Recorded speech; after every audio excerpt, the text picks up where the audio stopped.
If you like what we're doing here, make sure to give us a positive rating on iTunes, Google Podcasts, or wherever you listen to the show. Also, make sure to check out the YouTube channel at youtube.com/thatoneandrew, where full recordings of this podcast are posted along with a plethora of other videos. We now also have our very own Patreon, so if you would like to support us monetarily, head over to patreon.com/thatoneandrew. Check it out today, and thank you for listening. Now, on to the show.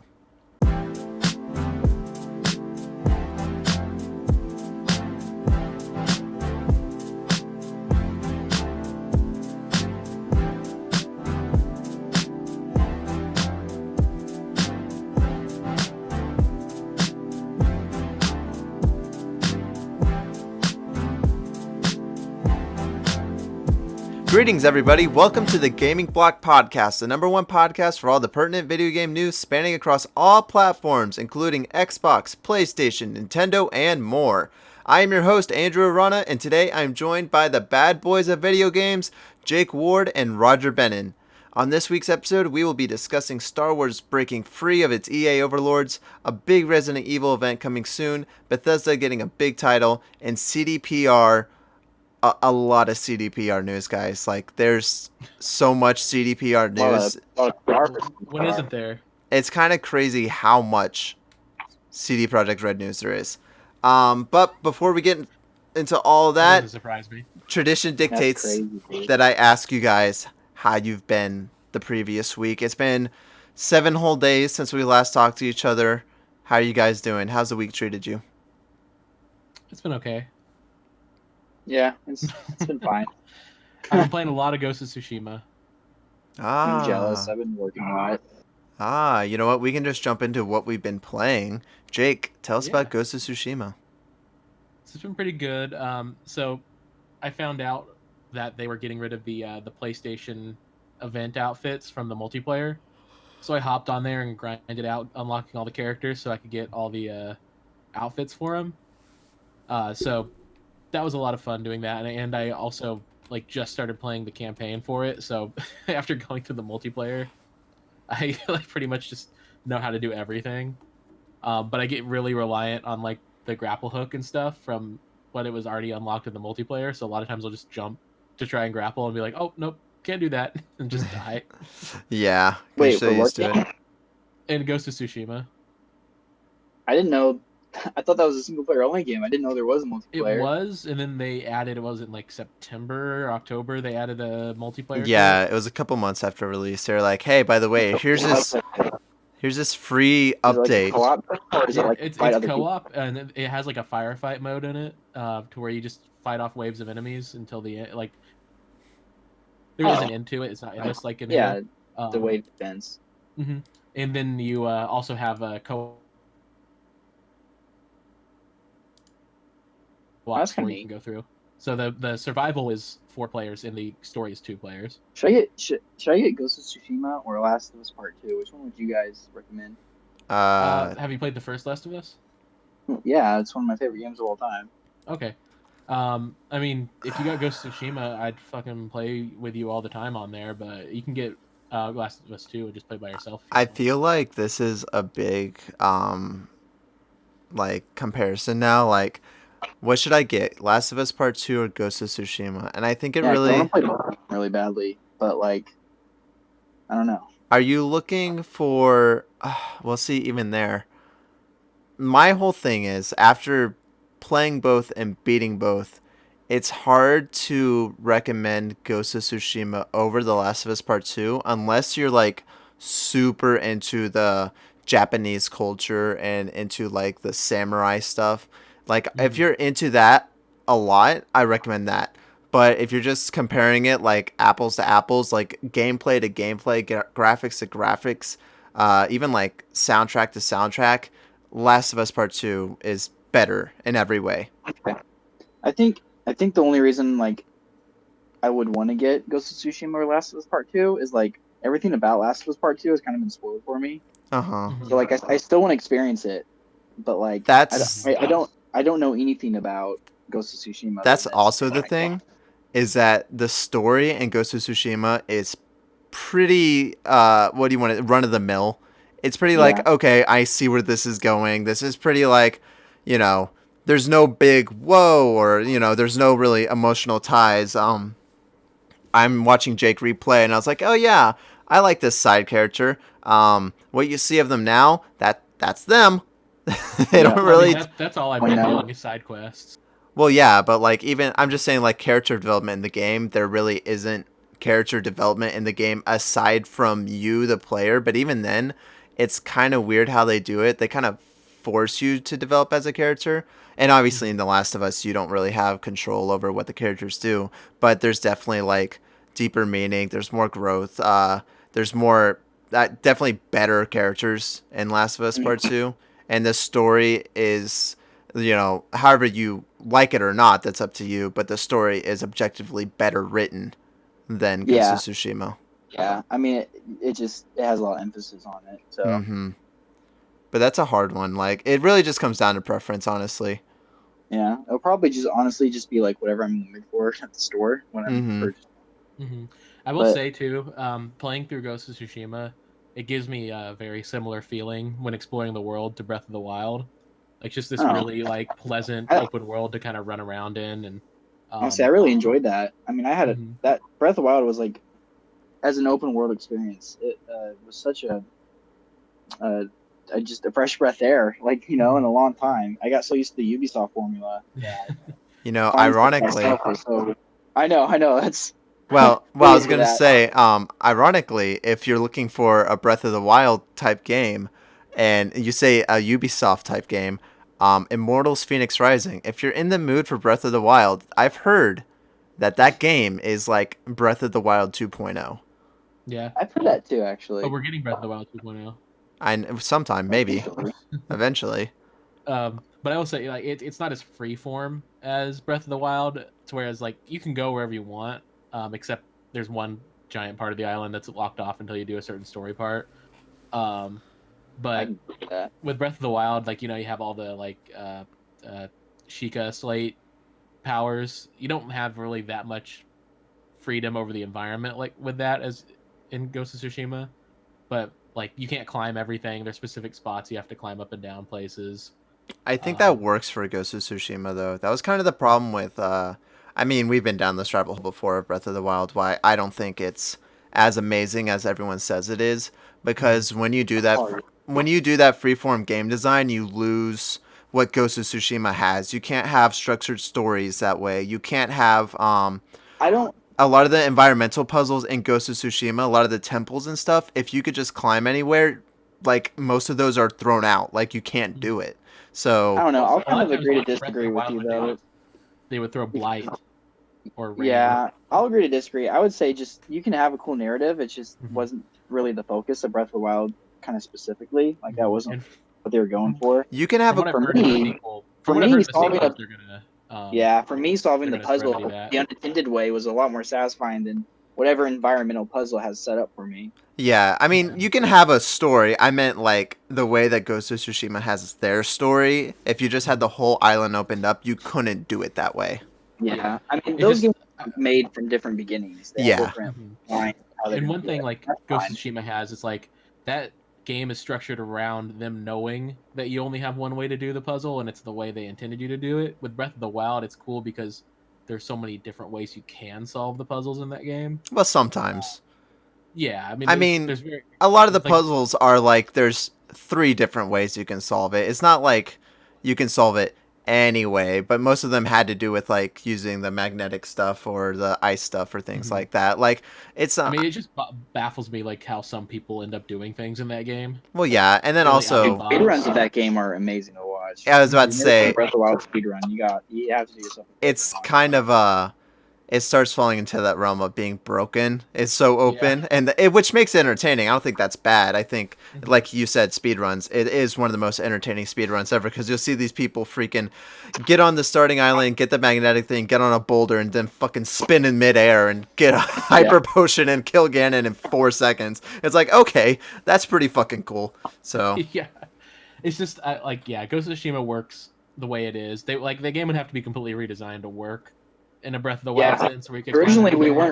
Originally we weren't comparing those two games. How do we yeah, I how do we jump know. back here? It does have. um, I mean, it has some Breath of the Wild. Well, I don't It's know. just like when like the kind of style of music that plays when you're in the overworld Yeah. is very like ambient, like Breath of the Well, Wild. it's It's very very Japanese. yeah. Yeah, and Which Breath of the Wild is, it's like, oh yeah, this has a lot of more Japanese influence than prior Yeah. entries, yeah. So where they're more like Anyways, European inspired. it's pretty cool. I was just saying, I've played Breath of the Wild. I was just asking which Yeah. experience would you recommend over the other. I wasn't saying they're the same I mean, I game. think yeah, no, They're I would just both say fun to play. if you're asking me to compare the two, which one to pick, that's kind of hard. No, Well, he's I that's think like no, narratively, he's I'm saying just saying not between. compare them. I'm saying uh, out of those two experiences that those two games have built for you, is there one that you would probably recommend over the other? Yeah, between The Last of Us and Ghost of Tsushima, right? oh, between those two. Yeah. Yeah, Yeah. yeah. Okay, okay. So what do you think, Andrew? Because you've played Last of Well, I Us. already told him. I already said He it. kind of Just told me. I think if you're just comparing them Basically, apples, Last of Us 2. yeah, I think Last of Us 2 is the better game. But that being said, I enjoyed my time more with Ghost of Tsushima. But I that's mean, I not. probably won't regret either decision. Yeah, So I don't think you can go wrong with either. So Like with Ghost of Tsushima, I feel like I could play that game like forever. Not so much like the story, because the story's gonna end, um, but like the way the gameplay feels and like how fun it is to like the combat. I don't I think know. the Jake, did you multiplayer ever play would Last of Us entertain Part me. 2? No, Oh. All I haven't right. played the first one. Oh yeah, I forgot about that. Man. Good You games. need- It's on the Good list. games. I think I'm gonna play God of War next though. I need to beat Oh, Gravity Rush, but then I'll probably play the oh. God of War games. I'll just go ahead and slip into here what I've been playing since you mentioned God of War. I don't care. I beat God of War 2018. Good Um, job. and I understand the hype now. I get the hype. The ending was very cool. Very cool. What Well, the when you replay that game, like there's so much more stuff in context. It's so cool. yeah. Uh yeah, the whole part of Jotunheim, I think is where you go. Mm-hmm. Just so cool. Um Also the last boss battle or whatever you want to call it, freaking awesome.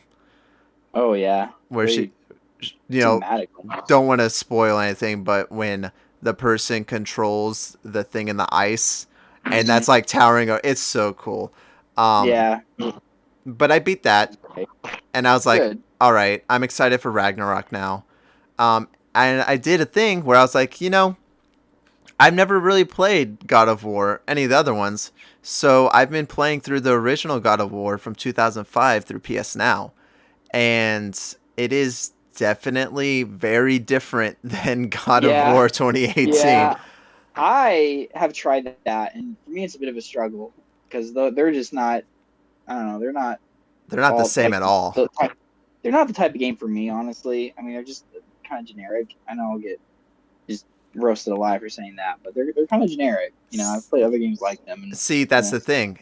When I started playing, I was like, oh, this is like Onimusha, like with the fixed camera angles, and you have no camera control, and the hordes of enemies, hack and slash.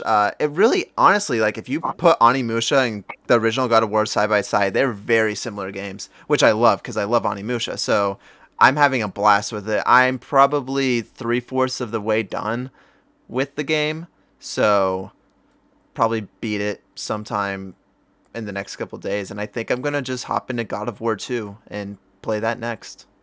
yeah, might as well. And then Not gonna, play through a not session? gonna go and do the Valkyrie fights on the God of War. so that's the thing. I didn't do the Valkyrie fights on God of War. I did a lot of the side quests, like with the ghosts and stuff. I did most of those side missions, and Yeah. then with the blacksmiths, I did their side missions, and then I was doing the collectibles and stuff. Um, I want to do the Valkyries. I'm What I'm thinking is going to happen is when they have a set release date for Ragnarok, because I'm not convinced that game's coming out this year. Just because Sure. they haven't said anything about it. So whenever they're like, okay, it's coming out, I don't know, March 2022, I'll be like, okay, I'll probably be in the mood to play God of War again. So I'll go back, New Game Plus it, and then that's when I'll actually do all the side quests. Mm-hmm. Okay, you're brave. Are you gonna Yeah. play through all the God of Wars or just the main three? I don't know yet. I'll see how long it holds my attention. Yeah. But they're I've heard Ascension's kind of regarded as the main God of War game. Yeah. I looked up how long they all are, and they're all roughly like 10 to 15 hours, except the PSP ones. Those are like 6 hours long. So I'm like, I can do that. Even if it's kind of mindless, honestly. It's Mhm. just a hack and slash. So I kind of just put a podcast on, turn TV on or something, and then I'm playing God of War. I don't care about the story. It's like, oh, Ares is destroying everything. Go kill everyone. It's like, okay, Yeah, I I can Yeah. do didn't really that. care about the story Devil either. May Cry without the flair. Yeah. Devil May Cry is another like great That's example of. what. Yeah, that's what it reminded me of a lot. Mm-hmm. So, DLC 2. but we'll see how long my God of War tenure goes Right. because I also have on the docket.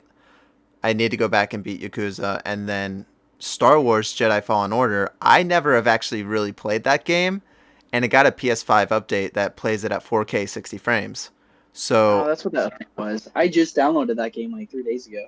yep. So I Because I I also installed never it. played it. I installed it, and I'm gonna play. I'm gonna play through it in the near future. We'll just see when that is. And then I've been playing Ghost of Tsushima 2 multiplayer with Jake, but we already talked about that extensively. Mm-hmm. Yeah. So That's cool. you've been We've been playing up to anything, Roger? No, not really. No. Okay, well that was interesting. Let's move on. just been working a lot. Yeah, pretty much. I feel that. Well, Yeah, I've actually not been working a lot the last couple weeks, which has been nice.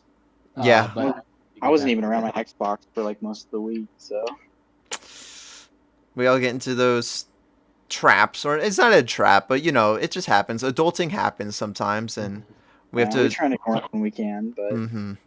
Gotta adjust. That's why I've been able to beat so many video games the last couple weeks. It's just because I've just been giving myself so much time to do it. Yeah, me too. I'm glad though, because like the last 2 years I haven't really played video games, and I feel like I'm actually playing them again. Like never in my life I would have been like, oh, let's go play, or not in my life, but like over the last 2 years, I'd be like, oh, let's play God of War. I've been like, there's so many other games I need to play and stuff like that. But now I feel like I have enough free time where I'm like, it's 10 hours. It's gonna take 3 days. Why not? I've always wanted to play it. Let's do it, and I'm glad I Dude, am. yeah, I didn't. I forget if I've asked you, but have you ever beaten Portal 2? Nope. You have asked me. You've asked me yeah, like Yeah, 5 okay, I know, times. but like we you talked should about it you should before. sit down and play it because it's like You should. it's really short. Yeah, I want to. It's just a really solid story. I want to. Really funny. I mean, you got to be in the mood, but it's worth the experience. I think it's Like I would on say, the list. like play the first one too, but The first one's like 'cause- 4 hours. yeah, the first one's really short. And you kind of get that like, you get to know GLaDOS as a character a little bit better, so it makes the second game's interactions with her even better. Okay. But the first one isn't as like written as a comedy. It's kind of like straightforward. Do this test. Do this test. Do this test. I And mean, then when you get to the end, it's got its things. It's got Yeah, its humor. I mean, it's where the whole take the lightning. yeah. There's a few moments, but it's definitely not as like Yeah, Portal 2, God, they like- just went, like Portal they just 2 is went they- balls to the wall. it's like kind of like the difference between Half-Life 1 and 2. Like there's just a lot more personality and like the world looks a lot more real. Like Half-Life 1 and Portal 1 look and feel like very similar games. Yeah. And it's just kind of rough and weird.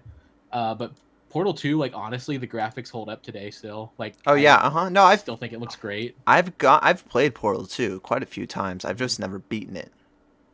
So I need to beat the multiplayer because I've never beat the co-op. Hey, same. We should do that. Yeah, I I also still have just like the all co-op these stuff. achievements on Xbox for it. So I've got it on Xbox too. We can play it at Roger. there you go. Sounds Okay. 'Cause sounds I- like it was- yeah. Sounds like a day. Sounds like a I date. just got the final. I just got the final achievements for the campaign on Xbox after 9 years of not getting those 4. So I I'm feel pretty that. sure that's all I have left are the co-op ones because I've been achievement hunting for a long time. So heck yeah. Oh, that's That could be, another like, my thing. first- Huh? Go ahead. Go ahead real quick. I was gonna say that could be my first 100% on Xbox, minus the 2 that I used to have that they got rid of because they added You know more what's hilarious? achievements. is the first Portal was my first 100% on Xbox. Oh yeah. Whoa. See, I wanted 100% that one, but I just did not care to go through the advanced chambers. Like those really sucked. Yeah, it sounds like some weak ass shit that I expect from you. That's what I'm hearing. If I went back now, I'd probably be able to do them. But I remember back in the day, I was just like, I don't want to do this. There's no story going on. It's just empty rooms with ambient noise in the background. Yeah, it's like saying, yeah, if I binged it now, I could probably do it, but like, it's just not the same. Yeah. I could do it, but I don't want to. I'll do it in 10 years. And honestly, I'm not the biggest fan of the first Portal game either. Yeah, I gotcha. It's okay. All right, well, with that all in mind, we're going to go ahead and move on. I was just going to say that killer soundtrack at the end, though. It's still alive. I'm enjoying getting trophies for a PS2 game. It's fun. Yeah. Because they have those weird trophies like get 200 combo, die a lot of time, stupid shit like that. This is the bronze trophy. I like stupid trophies like that. It's refreshing. So, but we're gonna move on to. I want to say real quick because you brought that up. I've also been kind of like really enjoying getting trophies again for some reason. It's nice. Like, I just kind of stopped liking doing achievements or trophies or anything, but after platinuming like Astrobot, both the Spider-Man games, Gravity Rush, and I'm working on Ghost of Tsushima right now, and then I want to go back and platinum Gravity Rush 2. I feel like I just want to do that for every game now. Yeah, no, it's like the only ones that are hard is when they have online. Yeah, but those I'm like, fuck that. Yeah, I'm the like same Halo's way. a good example. Yeah, Halo Reach. Halo has like 400 trophies in the Master Chief Collection, or half of achievements. No, they got more than that. Half of them are from multiplayer. It's crazy. And the multiplayer ones are so situational too, and it's crazy. In like Halo Reach, I have 10 that I can't get, and I know I've gotten 5 of them. It just doesn't pop. I feel that. Rocket League. I feel that. Yeah. Anyways, we're gonna move on to everyone's favorite segment, the gaming riddle. Roger, hit us with the theme. I hate myself. All right, and for this riddle this week, I've made it super hard because I want a point. Damn it. You didn't make it super hard. You made it there's just nothing here. This is a game. Well, yeah. I'm gonna go ahead and call an audible on the rules since I am being more vague because I don't want you guys to get it right away. I am going to give you each. Let's do 5 questions each. So that 5th question has to be a guess. But we'll go back and forth asking questions since I am making them so hard now. And I do want you guys to get it. But the riddle this week goes as follows. This was released August 1st, 2001 on Game Boy Advance. Another Game Boy game, just like last week. This game series is near and dear to Andrew's heart. It had 1 sequel on Game Boy. It had 1 sequel on Nintendo DS. That is all you get. Roger, you go first. What is your first question?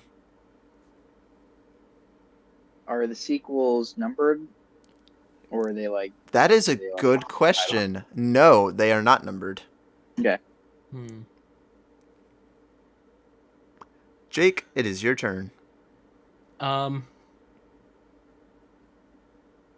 Does the main character have any representation in Smash Brothers?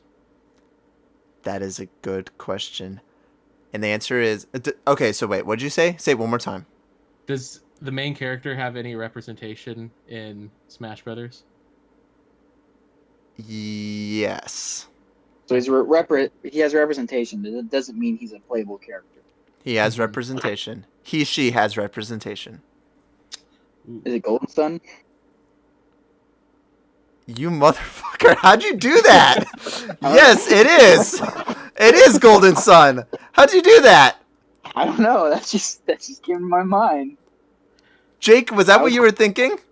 Yeah, I was gonna say Golden Sun because I know it's like your favorite Game Boy Advance game because you like. Did you steal it from someone?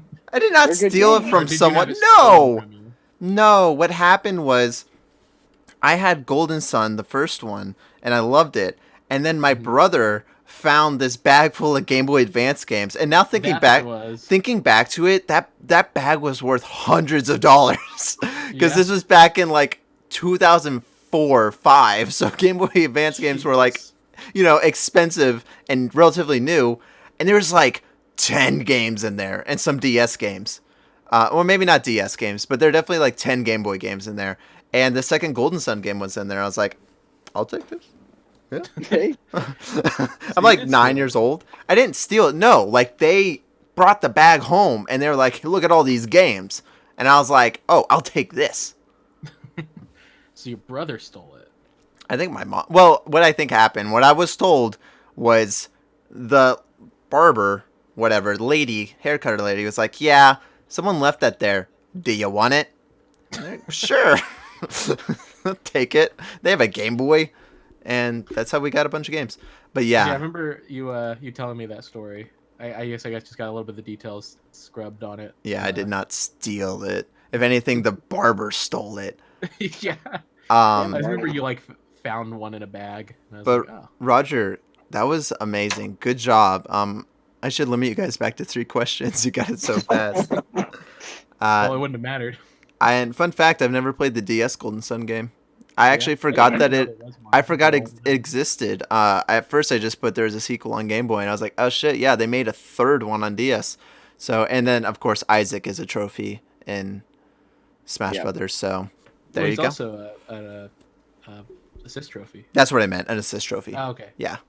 So, good I job, guess, yeah, Roger. but- You are up to 3 points now. Way to go. So Jake has 6, Roger has 3, and I still have 1 because no one knows what Medal of Honor is. We've we talked about what we were playing, so we're gonna go ahead and jump into our fun question of the week, boys. This is a serious one. Should people who eat pizza upside down be banished to the Shadow Realm? Yeah. Yeah. All right, I'm glad we're all in agreement with that. And people who my eat pizza sister- or out should be murdered on the spot. Should My people? sister does something really annoying when she eats pizza. She picks it apart. And she Oh, eats God. and then she I eats hate- just the crust. She should be tied up by horses and have all 4 horses run in different directions. I completely agree.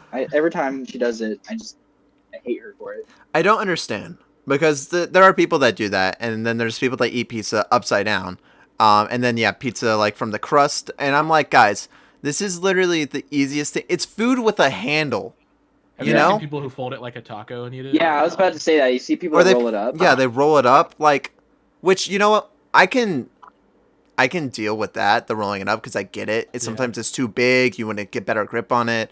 Actually, in Italy, pizza comes in a cone rolled up. So, Whoa. but And they put ice cream in it. no, they don't. But I don't get it. It's like it has a handle, guys. The crust is the handle.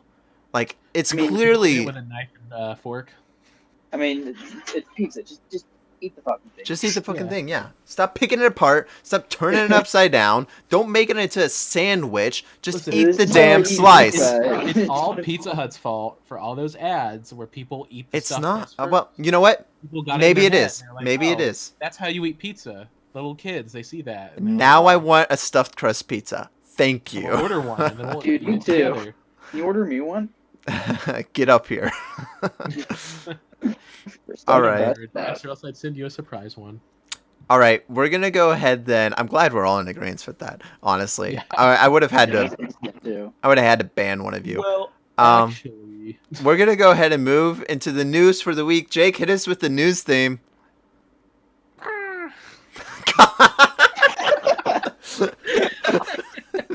This fucking bird. All right.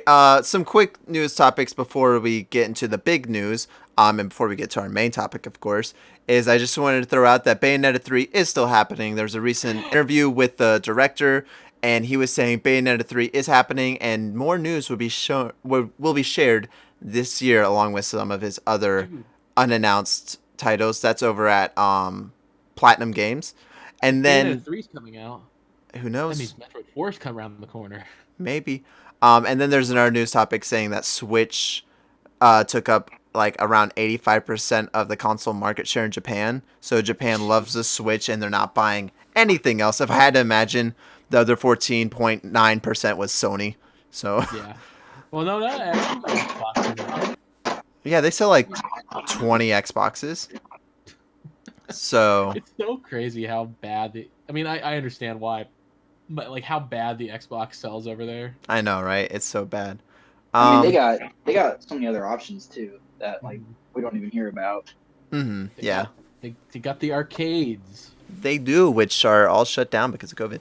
Wow. All right, but our first real news story of the No wonder week. Konami's getting back into making real games. Yeah. Our first story is a new Resident Evil news is coming next week. On January 21st next week, Capcom will be holding a streaming event showcasing its upcoming Resident Evil titles, including the highly anticipated Resident Evil 8, also known as Resident Evil Village. Along with this, Capcom is currently allowing signups. Sorry, there's an avalanche happening right now. Continue. You all right? Along with this, Capcom is currently allowing signups for a closed beta of some sorts, although the game for said beta is not known. This comes after a massive Capcom leak late last year, which included some Resident Evil titles, such as a multiplayer Resident Evil game and a remake of Resident Evil 4. And if you'll also remember, Raccoon City 2, baby, let's go. that's all I've heard is like, woo, Operation Raccoon City 2, let's do it. Do you guys think this new multiplayer Resident Evil game is going to be a Raccoon City-esque type thing? Probably. I mean, I don't know. I think It'll probably be like that's kind of like modeled after Gears of War, though, isn't it? Raccoon City. Kind of. So yeah. like, yeah, I mean it's that same style. So I feel like it's gonna be. I mean, I know it's gonna be I bad, feel like whatever it it's is. gonna be something else. Hey, I mean they have to impress me, but you never know. Well, if you recall, in Resident Evil 3, they had that multiplayer game that came with it. It was like Dead by Daylight-esque. Yeah, it was like Dead by Daylight, where one person is controlling the like monster or whatever, and then the other four are trying to escape. I played it a couple times. It was fine. It controlled a little weird. It wasn't exactly like straight. It wasn't clear what we were supposed to do, and then it was kind of broken as well. So for like a free multiplayer add-on thing, I was like, whatever, this is okay. But Did you ever play the multiplayer mode for Last of Us? yes, For that? factions. I liked factions. Yeah, that was the thing. It was like it's kind of neat. Kind of liked it, but like I don't know. It was just. Well, that It is what actually, it was. yeah, that actually works well because That- factions, they spun that off and they're making their own multiplayer game with that. I'm thinking maybe this multiplayer game is a spin-off of whatever the Resident Evil 3 one was. Maybe. I mean, that's what it reminds me of. Is that, just a little add-on thing. I don't know. Mm-hmm. Jake, any ideas? I don't know. Let's make it. How do you feel about Umbrella Resident Evil Chronicles. 4 remake? Me? Just you guys in general. Like, what are your guys' thoughts on that? I mean, I hope it's good. I mean, you guys have played Resident Evil 4, right? You You guys- Resident Evil 4. I've played. It's gonna be first part. fine. I played until you get to Oh, that. I my don't think it's God. overrun. Really? Yeah. Like the first 30 minutes. Yeah. Damn, dude, Well, you're no. missing out. That's a little bit further in when you're in that when you're trying to defend the house from Oh, people when coming you're in. with the one dude. Yeah, for, like, yeah. When we were 25 with the hot guy. Yeah. But you never made it to the castle or anything? No. Damn. Yeah, that's a great... I shot the lake salamander. Then he ate me. yeah. I mean, Resident Evil 4 is a great game. I just don't know how I feel about a remaster for it, considering we have all these different versions already of it. I Or think... I'll definitely get the remaster when it comes out if it's pretty faithful. So that's the thing is, I think what they've done with... So the faithful part is hard because with Resident Evil 1, it was pretty damn faithful. Same with, well, I guess 0 wasn't a remake. It was just... Well, they kind of remastered it. But 1 was a remake, and it was pretty faithful. Granted, there was but just improved in every way. And I get 2 and 3 needed a remake. Like 1, 2, and 3 needed remakes because they were PS1. It was Dude, kind of well, I think 2 and 3 are a different story because those are just that brought remake to a new level. Yeah, and so what I'm going with, and I know where you're going to, Jake, and I'll get there in a second, but so 2 and 3, when they remade those games, they didn't remake them beat for beat like they did with 1. They changed some things. They took some things out. They changed boss battles and stuff. Camera angles. Well, not only that, they took parts of the game out, especially with 3. They really streamlined it more and made it better. In my opinion, they made it better. So with Resident Evil 4, I think it's going to be difficult because RE1, 2, and 3 were big games, but they weren't RE4 big. Resident Evil 4 was the big one, and when you remake that game, you're going to have a lot of eyes on you now that didn't really, not a lot of people that played the remakes of 2 and 3 played the original 2 and 3, and if they did, it was 30 minutes of it. So... I mean, and there's probably a lot of people that grew up with those versions too, and they're like, oh, these are great. And not people that played it within the last couple of years, definitely. The thing I know about Resident Evil fans is they are very they have certain beliefs in how the Resident Evil game should be, and Mm-hmm. Yeah, and the even then, camera like, perspective and controls are actually a big part of that. If Mm-hmm. they change controls, it completely changes how they view those games. And that's what I was So gonna say with RE4, because I know what you're gonna say, Jake. You're gonna say like 2 and 3 were PS1 games. RE4 is a little bit new, but at this point, is it? It's pretty damn old at well, this not point. that it's new, but it kind of set like the standard for what Resident Evil was until 7. dude, not even Resident Evil. It basically created a whole genre, Yeah, the with third over the shoulder person. stuff. Yeah, Yeah. I mean, And the thing it is, a like, lot of standards. I heard it was a very small minority, like the Resident Evil like big Resident Evil fans didn't like 3 that much because of how much was taken out and changed. And if they mess with 4 too much, it's gonna turn off a lot of people. I've But heard 3 was a really good game. It was just Yeah, Ever short. 3 is good. It's short, but like there were people that weren't happy with it because of like I a lot of don't know took out. whoever was complaining about that. I don't know what As I they said, wanted it's a because small minority. yeah, Like it's just yeah. the really big Resident Evil fans because Well, you know I'm sure there was it's the people people with who liked 3. yeah, and there's people with Yeah. RE2 that they also were complaining about little things about that too. Like, oh, And they 2 I think is pretty damn faithful compared to 3. yeah, definitely more. They didn't Like take as much out. 2 is more of like it wasn't even like a reimagining, but it was just like you were in that same world. It's very much they retooled Mr. X to work in this kind of environment. Mm-hmm. And it worked But well. it worked. It worked. It was like it felt like kind of like a if Resident Evil 4 kind of sticks to like how Resident Evil 2 did, I think it'll be fine. Yeah, I think what's gonna happen, I don't and want them to take out the fun, like stupid, like very Japanese stuff that was in see, 4. I For think me, they're almost in a non-winning situation because they mhm. either remake it faithfully and it's just the same game we've always had, or they change a bunch of stuff and piss everybody off. So it's Yeah. I don't know how they're gonna Well, do I it. think it's like you take the game we already have, you make it look better, you make it feel better, and then you can add stuff to it to expand it. I I don't know. wouldn't I wouldn't take stuff out. Like I want to still shoot the lake and be eaten by a giant Well, salamander. I'm sure they'll have like that in there I because still want to that's tap like the X button to get away from a giant boulder. I bet you they won't have that. they probably Where won't it have looks that. no, yeah. They won't have that. They probably won't have I mean, there's a lot of things I can like think I of. could even see the merchant not making it Well, reappearance. no, the merchant. I think the merchant Merchant will. has So I to. think those iconic things will, but like some of the like later castle puzzles probably won't make it. A lot of puzzles will probably be redesigned, honestly, because a lot of them are so just dated and old at this point. Mhm. I could see a lot of the campiness being taken out because Resident Evil has strayed away from the little campy comedy type stuff, and they're gone more serious, which I think works because Sad. when you're in this more serious, you're in this more realistic looking graphics and this more like serious tone. It makes sense that you would cut out a lot of the goofiness. I'm sure they'll Yeah. throw some of it in there still, but like in Resident Evil 4, I guess spoilers because Jake hasn't played it. When you fight, who's the guy, Roger? Um, The little dude or no, no, the no, no, not him. He's funny.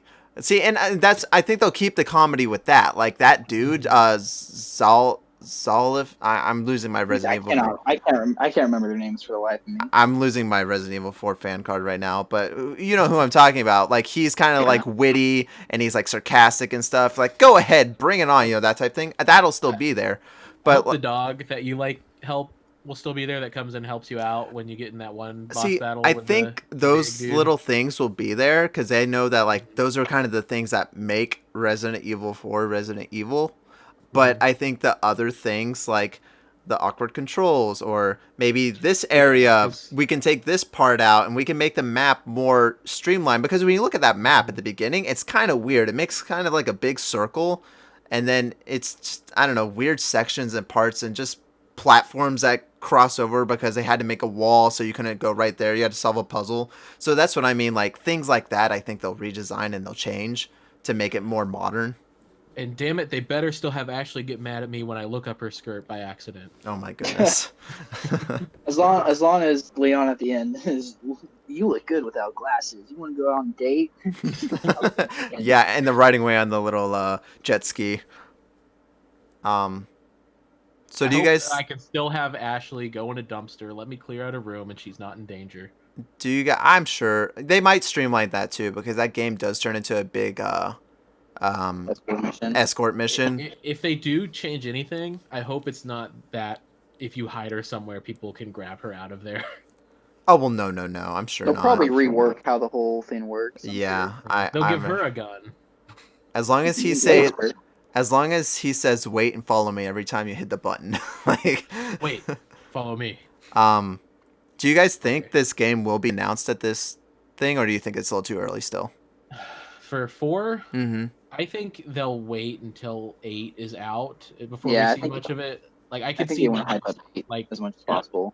whatever E3 is this year, we may see Resident Evil 4, but I don't think they want to turn any heads away from 8 before that's out. You don't think that'll build Maybe up? Raccoon City too. You don't think that'll build up the hype for 8? Like, oh my gosh, we're getting 4 remake now, or maybe they don't even. Would it be cool? They could.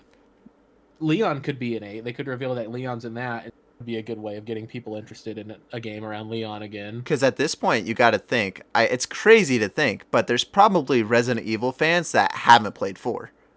Yeah. Right? Because I don't know how, because it's on every single console, but yeah.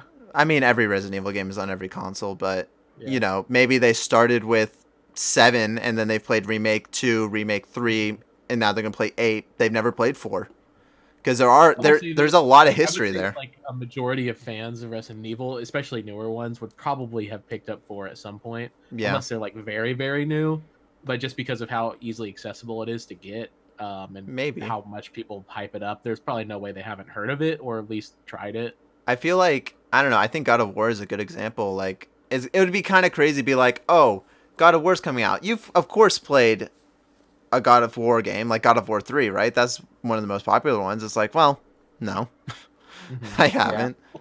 Well, then they're not really a God of War. Or Final like, Fantasy. they could play I think 4, I think Final Fantasy is also a good one. Like when Final Fantasy 15 came out, it's like, oh, surely you've played 7, right? It's like, no, Yeah. it's old. Like some people just don't play old games, even though it's on every console. Mm-hmm. So you know, yeah, and with with Final Fantasy 7, old game is old. Mm-hmm. Like I think the graphics can really turn someone off on that. Resident Evil 4, that's a different story. It still looks like a modern game. I wouldn't. Old, but like I think you need to go back because it doesn't. Like it still looks 3D. It doesn't look Final Fantasy 7, obviously, but I mean, it looks better than God of War. It's First close, God of War. dude. I don't know. Playing through God of War. It looks fine. It looks fine enough to where it's not a turn off. I mean, I see what you're played saying. the like Xbox One version of it. I don't know. I think it's dated pretty. It's getting there. Like it's a PS2 game, and it's an early PS2 game. So, But it's a game. I mean, I might be biased, but like for me, even the controls of Resident Evil 4, which are like the biggest turn off, like you get used to it after like an hour of playing. I agree. It's still kind of tanky. Yeah. That was when they were first starting to move away from the tank controls, but now they've fully departed from it, which is nice. But do you think we'll Yeah. start with a first-person segment like in 3? It'd be cool No. if you switched between it. Also, I like how That much would be we're talking cool. about- I like how much we're talking they got about the 4 option. instead of 8, and 8's the one coming out. Yeah, I don't know. I mean, Villages. I mean, 4 is the one that 4 is the bigger game here. We got werewolves, vampires, and witches now. I know nothing about 8, and I kind of want to keep it that way. Like I haven't I watched. just want to play it. I'm Yeah. already sold. It's I'm like- gonna play it. Me Seems like too. it's off. It's not even about zombies anymore at this point. Well, it's I never mean, about yeah, zombies. Yeah, it hasn't been for a while. 4's not Well, I mean, like- technically about zombies. They're like infected, but it's like a disease. But now it's like straight up like vampires and werewolves. It looks like.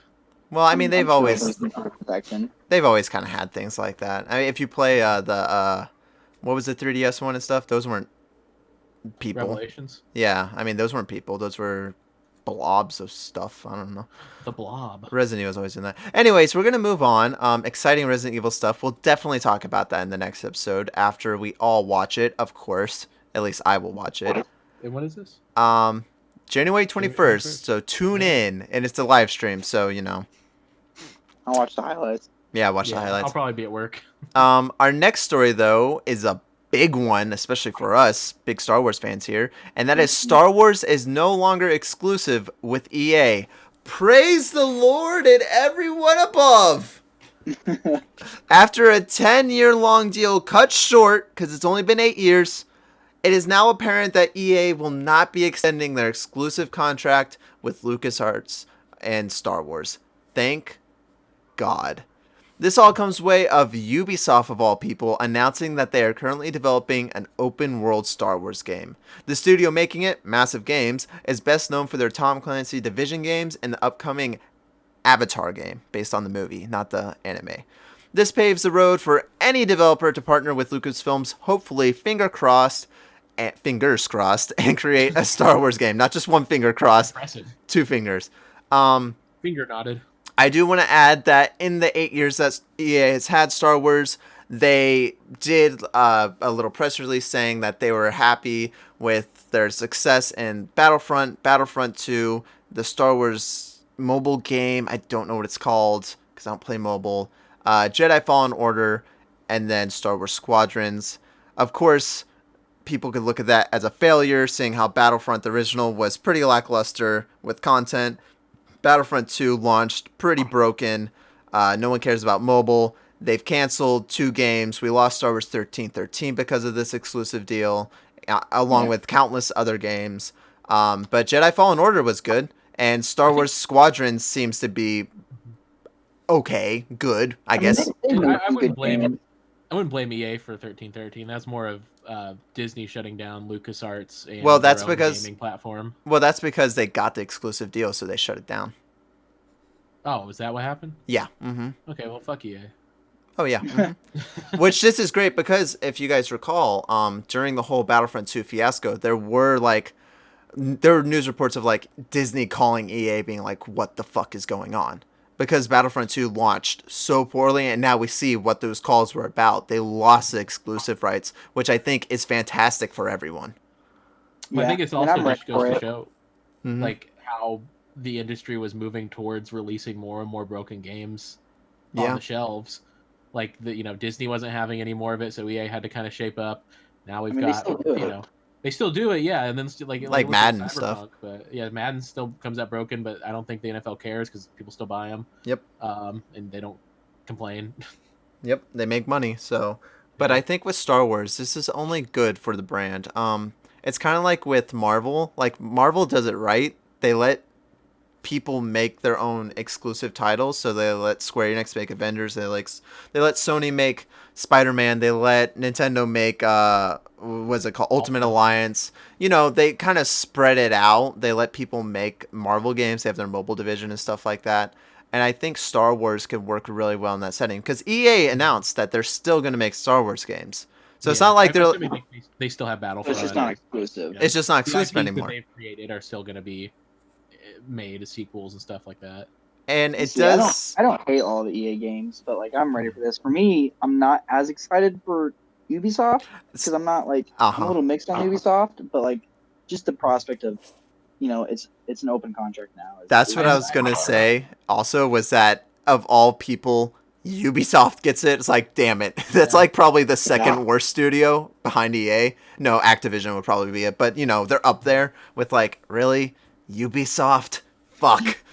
Yeah, it'd be cool though, to have a Star Wars style Division Destiny game. That is the thing, is that the Division and the Division 2 aren't too much like other Ubis. They're not Assassin's Creed and Far Cry. Mm-hmm. I think they have a little more. They got those influences in there, but they're a little bit of their own thing. Tom Clancy's Star Wars Rebels. I think the way that the Division, especially the Division 2, because I played the Division 2 and beat it, and what they did with the story, and you're kind of you're taking back parts of DC, and then you're building up these communities, and they're opening side quests for you and things. If you have that template, which I'm assuming they're going to do with both Avatar and the Star Wars game, I think that could work really well if you're taking back parts of the Empire, or I don't know, whatever era they're going to do, and you're building up these Star Wars communities and you're doing side quests and stuff like that. I think that would be really cool in a Star Wars setting to do. It'd be cool. Open world Coruscant. Yeah. I mean, that would be, and they're good with cities. They've made New York and DC, so Yeah, I would say the Division 2, the Division, their Washington DC, their city was a really well designed area, world. That's the coolest part of those games. One thing we haven't seen is Coruscant, like during or after the Imperial takeover. So it could be neat to explore like that gap of knowledge that we have with that planet. It seems like Because they you like know it doing was like the like, center of the Republic, and then it's like you never see it again. Yeah. it seems like they like doing like just post Empire, but like right after it fell. Mm-hmm. That's what they're Well, because they want to set up their movies. No one cares about Clone Wars or what happened before the old Republic. Now we have the High Republic. Aren't No you one happy cares about that? the New Republic, the The New sequel Republic trilogy. that lasted like 2 days. Now, I have a question for you guys. And this is kind of springing on you. If you don't have an answer, that's okay. You don't have to throw out a random answer. But is there, now that Star Wars is open, and it seems that any developer can potentially partner with Star Wars, is there a certain developer that you would want to work with Star Wars IP? And is there a certain game that you would want out Well, of what I that? was thinking is I wouldn't mind having a Star Wars game in the field of kind of like what the old Fallout or what's the Outer Worlds, that Mm-hmm. style of game with the Star Wars universe. So Oh, the yeah. Obsidian takeover, I think that would be a pretty neat having that style of game. But that's I mean, me. I know it's still EA, but I would love to see BioWare come back to Knights of the Old Republic. Yeah. That would be fantastic if they did that. Would be a reboot, I'm assuming, because Darth Revan isn't canon anymore. Or they could just continue on with that and say it's not canon. Yeah. Like, yeah, It'd be like a stop reboot. Yeah. There's talks that they'll bring back The Force Unleashed. Mm-hmm. Yeah. Which, if they make a sequel to it, they could make all of it canon again, or they could reboot it. And this deal makes sense, I guess. Now that why we're hearing those rumors is because they lost the exclusive license. So I just like to see LucasArts come back. Yeah, I mean, they got Lucasfilm Games, is what they're calling it now. Yeah, I think that's the new LucasArts, is they're just having that brand over it. I do hope a lot of the developers that made past Star Wars games, they're just not around anymore. Yeah, the pandemic's gone. Andrew? Do you have one that you'd like? So I was thinking about it for a minute, and I was like, I think I would really like to see a Sony studio make a Star Wars game, because they're so good with those story games. Yeah. Maybe not Naughty Dog, but maybe like Santa Monica, or maybe Insomniac, I think would make a really good Star Wars game. Star Wars. That'd be interesting. Maybe make it a little around Coruscant as Spider-Man. Well, like, wow, where's this? I think they make open worlds well, like Spider-Man, but they're not like massive open worlds. So I think it would be cool, because that's the thing about Star Wars, is a lot of them feel like they have to go everywhere. They have to go to a ton of planets and do things like that. I think it'd be really cool if we did have a Star Wars game that took place in Mos Eisley, like in one city, one town. Like, well, Mos Eisley isn't that big. I know, that's my point. What about what type of genre of a game would you like for Star Wars that's not like, open world? I want a Star Wars thing to come out where Tatooine does not exist. They blow up Tatooine. Well, because they always go to Tatooine. The point of Tatooine was to show how much Luke's life sucked and how boring it was and how awful the planet he lived on. And then they left. They never went back. They never were supposed to come back. And then everyone keeps coming back to Tatooine. Stupid backwater sand planet. So, Roger, I think what you said also is great. I'm surprised. I thought Jake was going to say something like he wanted the Shovel Knight guys to make a side-scrolling Star Wars game. A platformer. Listen, I think WayForward would make it cool. I think that'd be awesome, honestly, because with EA, we've kind of gotten the same game over and over. Third-person shooting / slashing, and then it's third-person flight. Like, it's kind of the same game every time. Ubisoft's making it, and they make different stuff. Yeah, except this Ubisoft developer makes third-person shooters, so we're probably going to get a third-person shooter. But yeah, like, if we could get another Star Wars Empire at War type game, like Grand Strategy, oh my god, that would be my. You know what? Actually, I changed my answer now. Take it away from Sony. Give it to the guys that make Total War. Yeah, that would be sick. And give me Star Wars. And Creative Assembly. They're owned by Sega, yes, but give it to them. We need more of those types of games, anyways. We do. Dude, what if the Yakuza guys made a Star Wars game? That doesn't make sense. See, I would not want that. I would not want that. Well, why not? because He that plays doesn't. he plays the guy from Rogue One. you got the guy who's the voice of Kiru as the main character because everyone's like, No, I would see stuff like that. I would not want, but like Yeah. I want the strategy games back. I want the fighting games back. Like give us everything Star Wars again, because that's how it was, Yep. and now we just get kind of the same thing over and over again. For I a would love lightsaber Star fighting Wars. game, that'd be Huh? sick. Mm-hmm. VR Now, too. Give us with which this they do have VR games, but with this Ubisoft game, do you think it's going to be blasters or lightsabers as your main weapon? I think it's gonna be blasters because I I think it's think going to be it's blasters. that's what they're You're not going known to be a for. force user. I think it's gonna be both. I think they're gonna do kind of like what they do with you have one button for melee, one, and then it's melee. It'll probably be melee shooter. One Like you'll thing that have was kind of cool melee. Mm-hmm. with Vader Immortal is your character is a smuggler, and then like Vader like you get involved with Vader, and then he's like, oh, you're a force user, you're related to this very important person, a bloodline that I'm going to take advantage of you to get what I want because you happen to be part of this bloodline. So you can learn the force from that, and you get a lightsaber. So you're using blasters and lightsabers at the same time, which is really cool. Mm-hmm.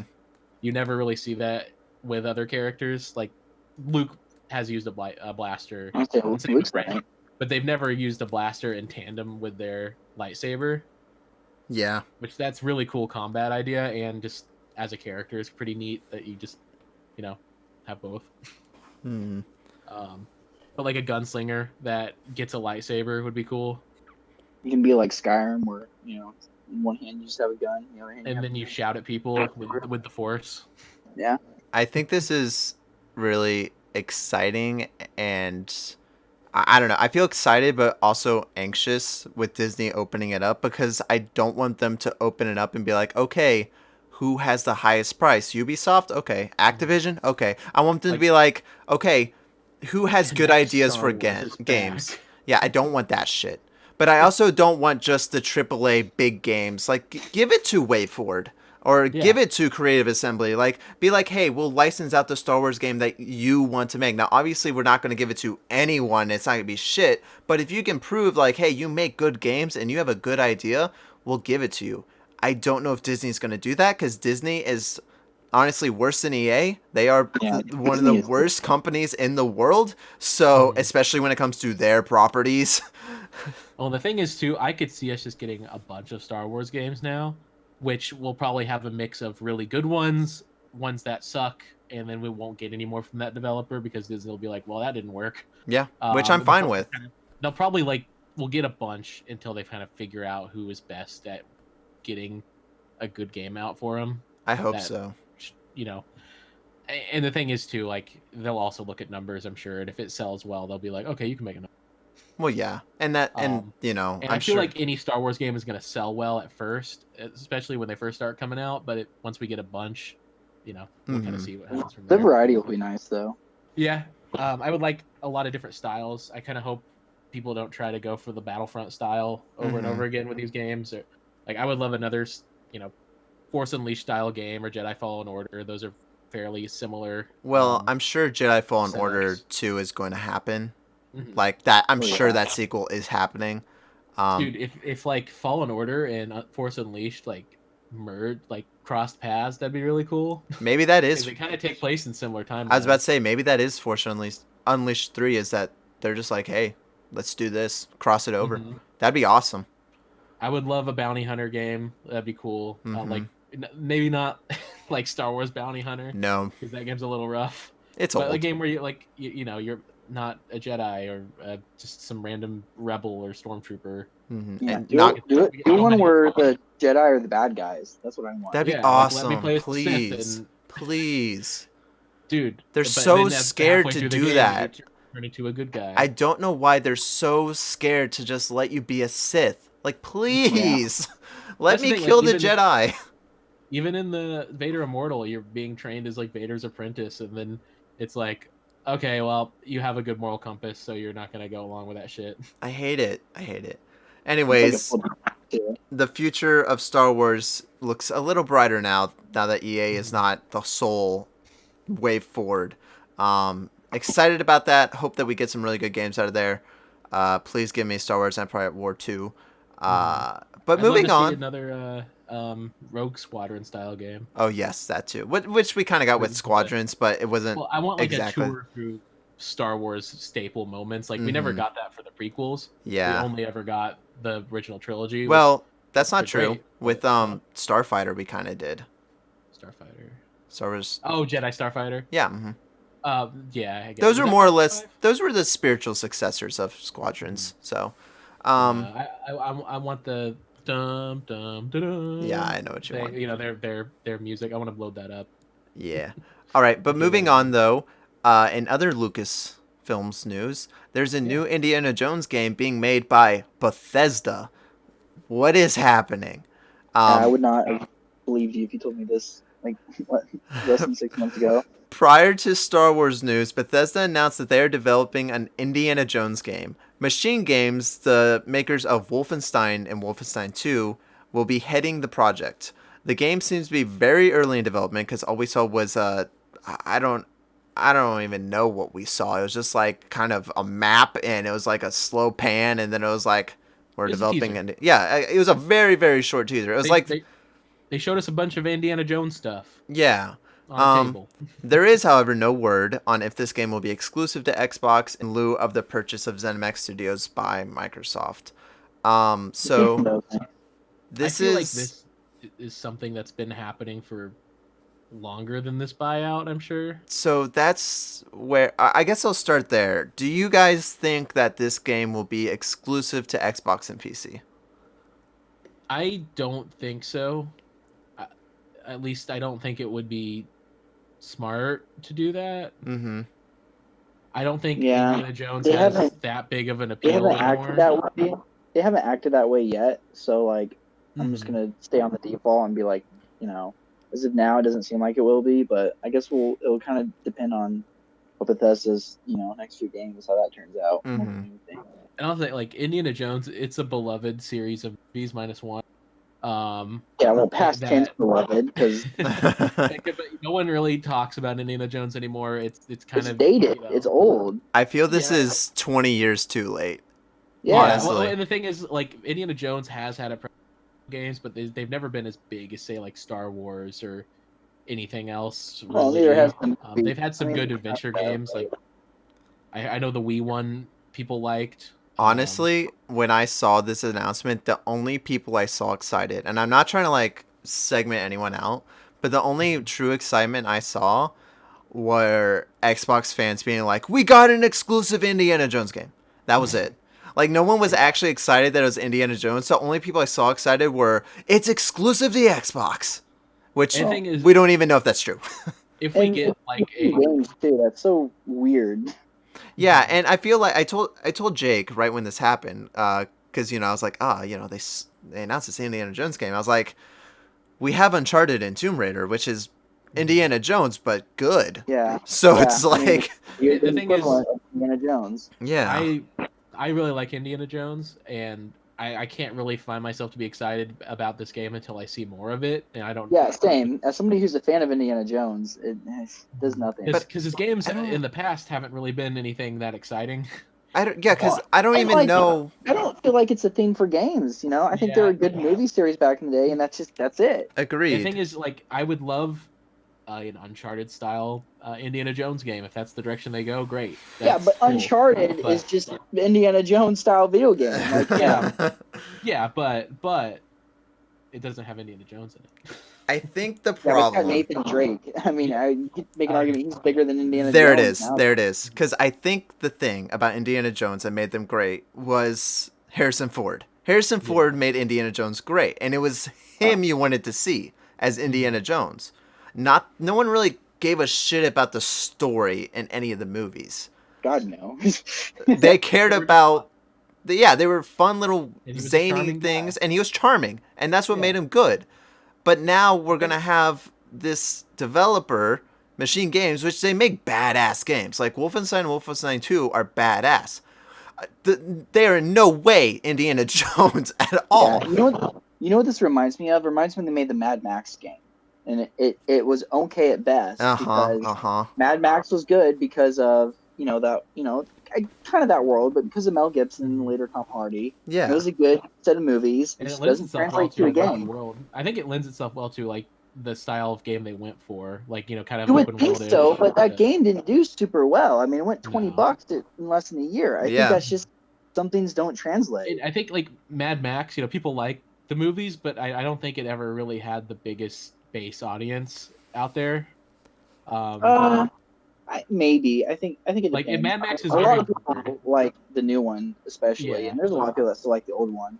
I mean, Beyond Thunderdome is still referenced and stuff today. Mhm. Know what I could It's like I'm not see? gonna, it's like if they announced I they won't say it's were as gonna big as make Indiana Jones. I just feel like this is the same thing.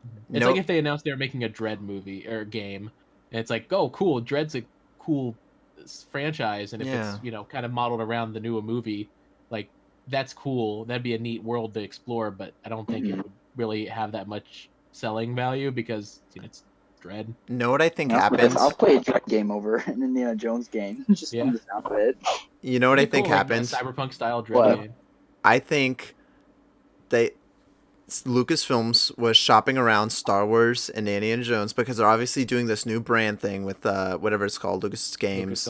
Yeah. Lucasfilm Games, and they're like, okay, we have Star Wars and Indiana Jones. Those are the two most popular Lucasfilms. Now, obviously, they could delve deep into the well, like give us a Monkey Island game and shit They like could that. give us Strange Magic. They could bring that back. Like there are Lucasfilm games that they could do, but those are obviously the two biggest titles, The and only they're stories. and they definitely sold it off because these are AAA developers that are buying these.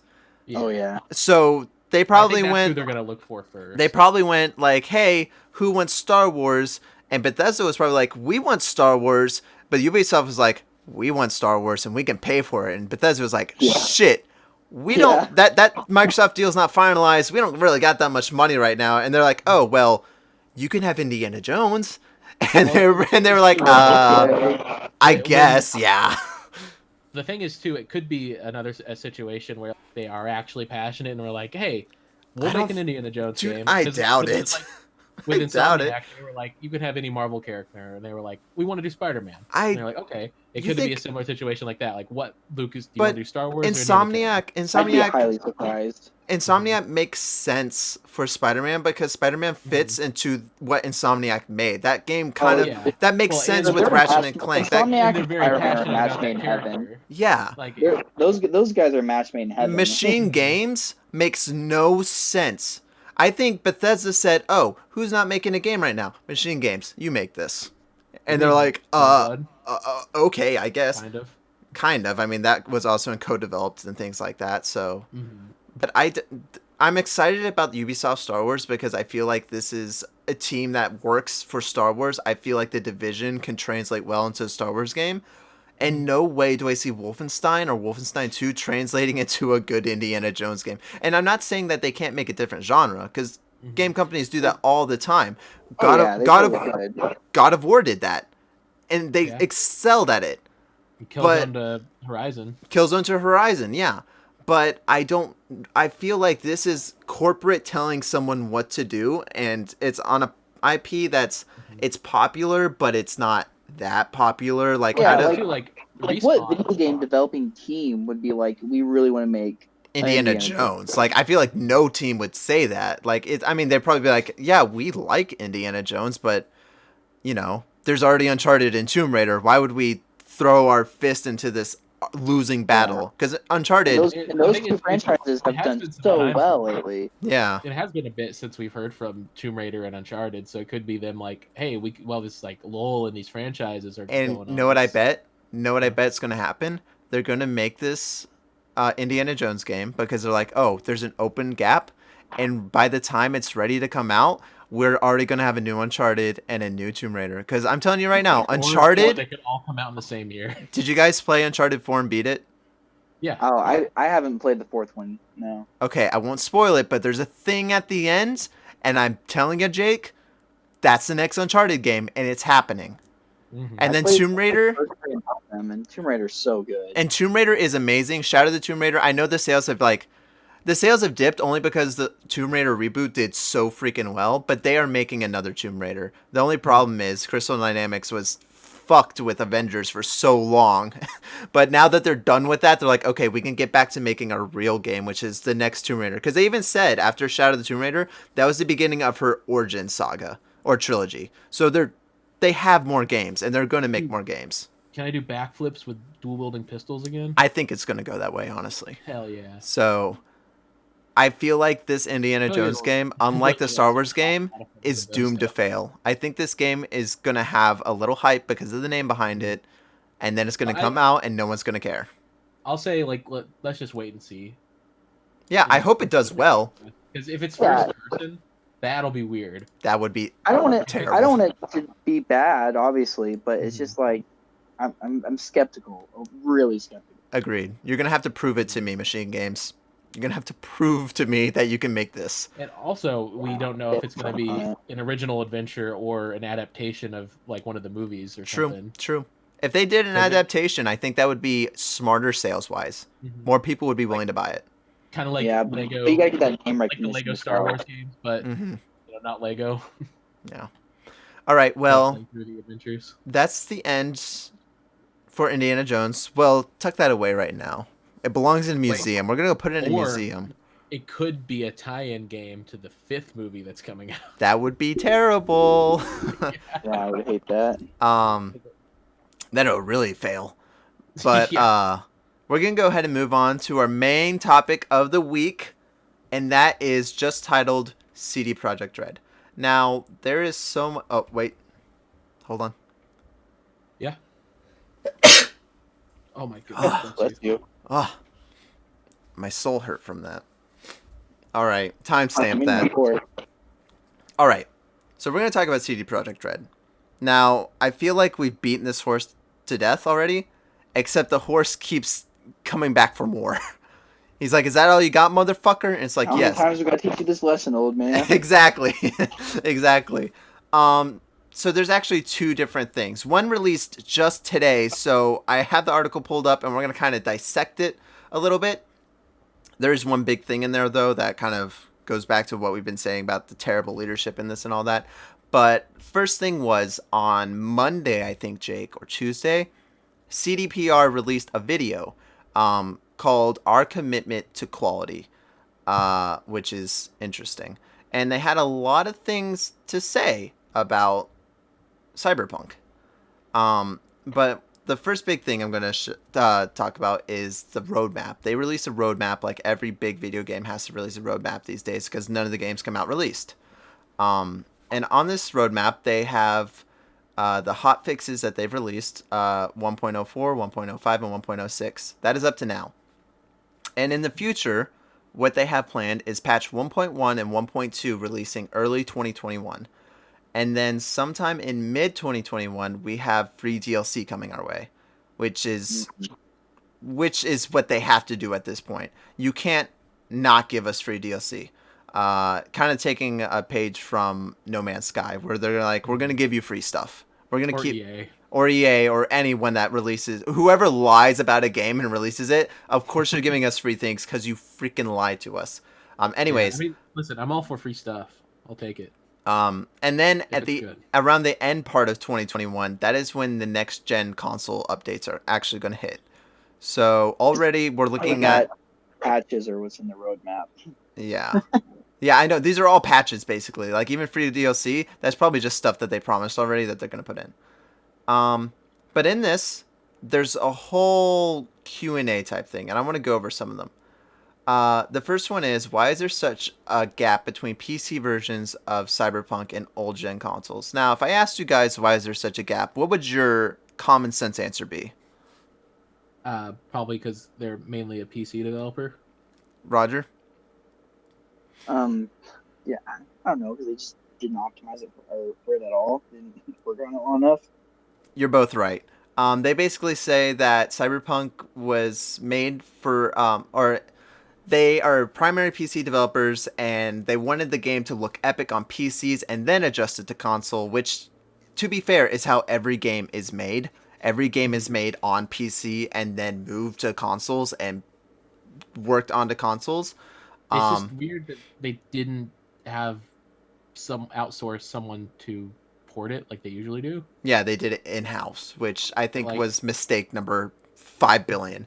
which it's great because, like, if you can get that to happen in house, that's less cost towards development because you could just kind of get people to learn how to do console gaming in there. But if it's not working out, then Yeah, might as well call Blue Point. or someone, right? Yeah. The next question was, what was the main issue that made development on console for consoles that difficult? And he said, now, this is some technical mumbo jumbo, but the main culprit was having to constantly improve our in-game streaming system for old-gen consoles. Streaming is responsible for, quote, feeding, unquote, the engine with what we see on screen, as well as game mechanics. Since the city is so packed and disk bandwidth for old generations is what it is, this is something that constantly challenged us. So I think what he's saying here is that there's so much data and so many things happening that it kind of the console kind of bottlenecks, and it couldn't get all of it. Well, and that's the thing. I can understand that too, limiting yourself to 8-year-old hardware, but like, and don't make it for the 8-year-old hardware then. and we're gonna get to that because there's an even better reason why they shouldn't have done that. But again, we'll do that. Like, honestly, it should have been a PS. Like, I get, everyone has a PS4 and Xbox One, and it's very hard to get a Series X or a PS5. But it should have been a PS5 and Xbox Series. I mean, X. it's just technical excuse for them not optimizing it for it. Yeah, I agree to yeah, because that is just poor optimization. Is what he's saying. It's like, well, there's limitations in the way we did it, and it wouldn't run there. It's like, yeah, that's called optimization. Like, you optimize it because you know what the hardware is. It's that way with every game, and yet they still do a lot of stuff with games on this old Exactly. And it makes sense because like you see, God of War Ragnarok is most likely going to come out on both PS4 and PS5, and the new Horizon game is coming out on PS4 and PS5 because everyone has a PS4. Yep. Not everyone can get a PS5. And so I bet you those games are gonna run pretty damn well on PS4. Oh yeah, I mean they probably won't, look as nice as the PS5, and well, yeah, of course. Hopefully the PS5 versions won't suffer because they're making PS4 versions, but I'm sure they won't. Yeah. The next question was, didn't you test old gen consoles to keep tabs on the experience? And guys, this is where the interview starts going south. Or it's not an interview, I guess. These are all questions he's saying and then he's saying the answers to. And he says, we did. And as it turned out, our testing did not show many of the crashes you experienced while playing the game.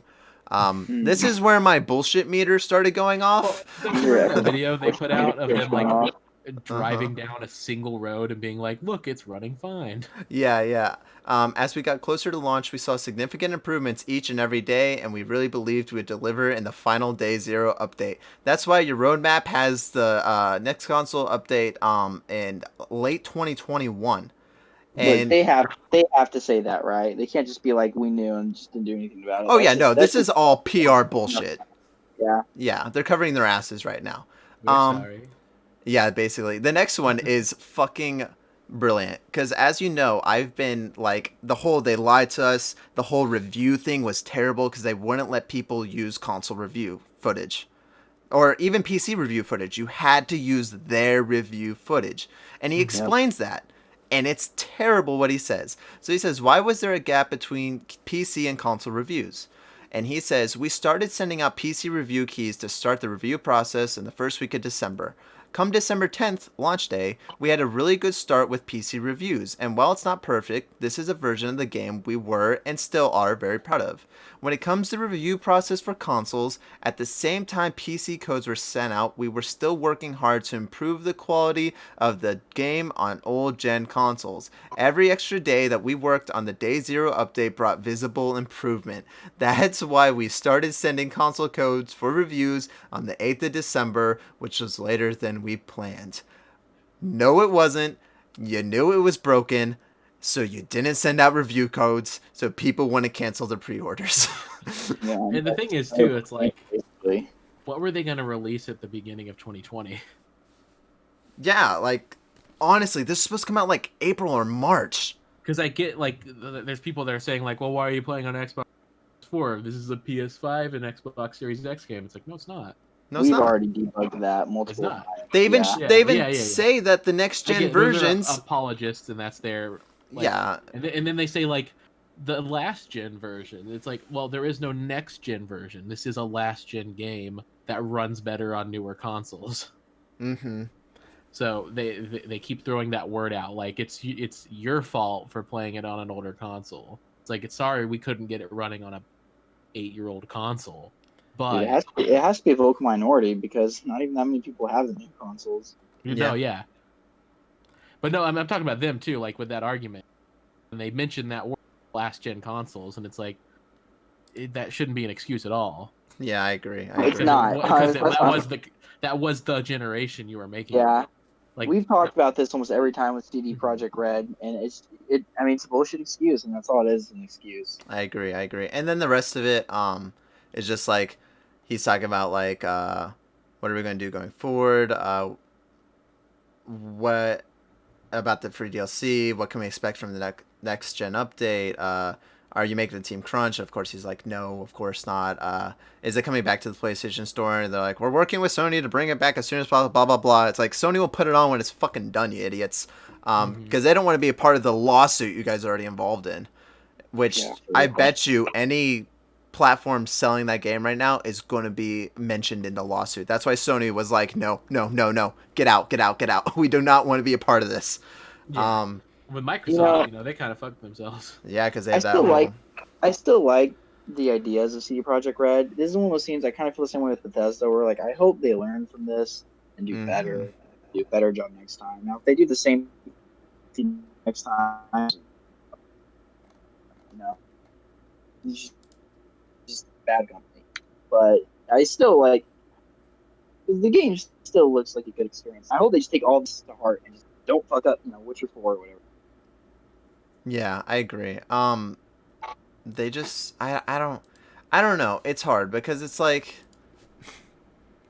I want to be like, okay, you guys need to learn from this, but at the same time, how many times have we seen this in the industry?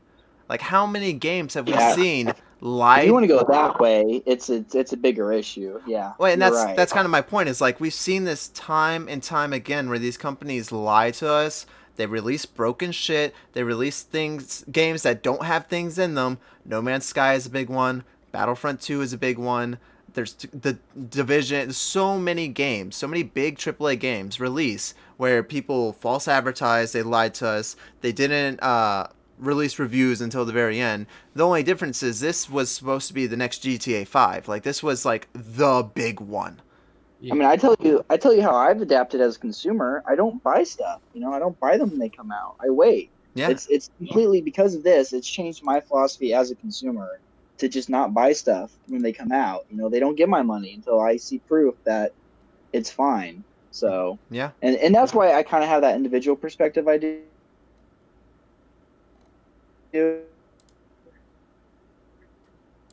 Because I burned, haven't been burned this. I wasn't burned by No Man. You're right. On an industry wide, it's a problem. And the only thing I can do is as a consumer, just not fucking buy it. Yep. And that's just what everybody is gonna have to do. We're gonna have to stop this shit. Yeah, I agree. And it's like I've been kind of like EA was always the one people point fingers at for years as the one who like would release broken games. And it's just been more and more of an industry standard to release games and fix them with, a quote unquote day one patch. Yeah, ever since the patching became regular, they've gotten pretty lazy. I think the most egregious one was that's when it reached its peak with the day one patches is with Spyro Remastered Trilogy when Activision was putting that out and it's like only the first game's on the disc. You have to download our day one patch to get the other two games. It's like so really you bought one game. If you you can't play 2 and 3. Bad. Yeah. With like NBA 2K, when it came out on Switch, it didn't have the whole game on the card. And Switch has been really bad about that with third parties, requiring the download for the rest of the game. To be fair, they do say on the box though, like additional download required to play. Mm-hmm. And they did say that on Spyro as well, but there was no excuse for that. Like, there's no reason the other two games couldn't fit on the disc. I think the thing though that makes this one so different from rest, because you guys are right, and like you're right, it's like releasing broken games, the day one patch and things like that. You're totally right. And games that like don't have all the content on the disc either, because when you don't really have a whole game when you buy it. I think the big difference though is that these guys, they lied. And Yeah. it wasn't even like little lies. Like we can look at No Man's Sky and Sean Murray being like, yeah, there's going to be multiplayer, and there wasn't multiplayer. Yeah, there's going to be these space battles, and there weren't these space battles. And Mm-hmm. they did intend to do that, but they made Joe fucking danger. Like they definitely got too big for their britches.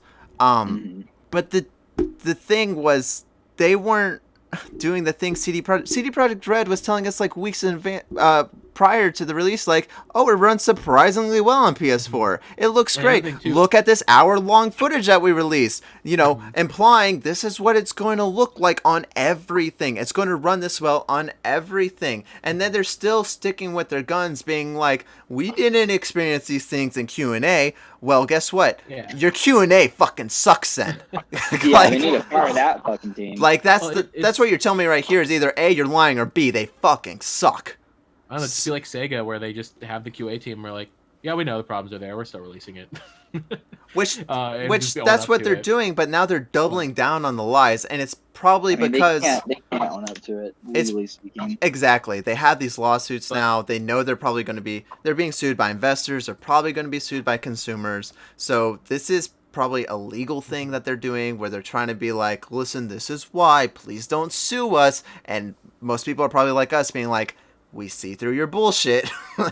Like, Well, and the thing too with that comparison to No Man's Sky, No Man's Sky wasn't showing footage of like another dude going around adventuring with you and going into space battles and stuff. They showed us the game they gave showed us. some footage. No, they showed some footage of like space battles. And yeah, stuff. they did show us footage of like these like fleets that you'd run into, and that wasn't in the game. So they did kind of do the same thing, just not to this Okay. scale.